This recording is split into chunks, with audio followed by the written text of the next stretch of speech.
semuanya, balik lagi di video YouTube aku. Dan di video kali ini aku pengen cerita tentang eco break, termasuk kenapa sih alasan aku untuk membuat eco break. Nah, yang penasaran belum tahu apa itu eco break, terus pantengin video ini ya. Untuk secara tampilan, eco break tuh kayak gini. Jadi dalam satu botol ini diisi oleh sampah-sampahan organik yang kita hasilkan. Dan kenapa sih mau gitu? Apa gunanya sih ngumpulin sampah-sampahan organik gitu?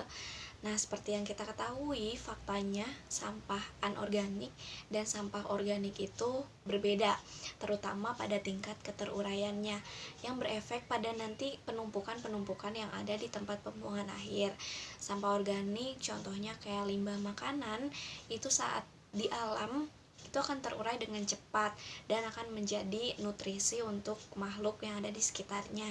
Tapi untuk sampah anorganik, contohnya kayak plastik, itu sangat sulit untuk terurai di alam, bisa membutuhkan waktu ratusan tahun untuk terurainya. Nah, dan yang paling membahayakan lagi, saat sampah organik sudah menumpuk di tempat pembuangan akhir ataupun di lingkungan, itu bisa menyebabkan bencana alam, contohnya kayak banjir gitu.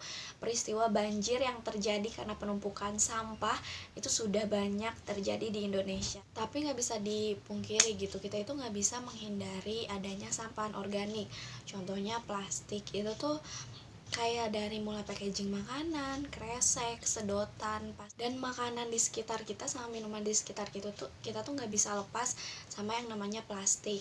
Nah, oleh karena itu, hal yang bisa kita lakukan adalah meminimalisir penggunaan sampahan organik yang bisa kita lakukan, dan juga ketika kita menghasilkan sampahan organik, sebisa mungkin kita meminimalisirnya juga dengan cara mengumpulkan sampahan organik dengan eco break ini, supaya tidak secara langsung masuk ke tempat pembuangan akhir. Eco break sendiri ternyata banyak banget manfaatnya.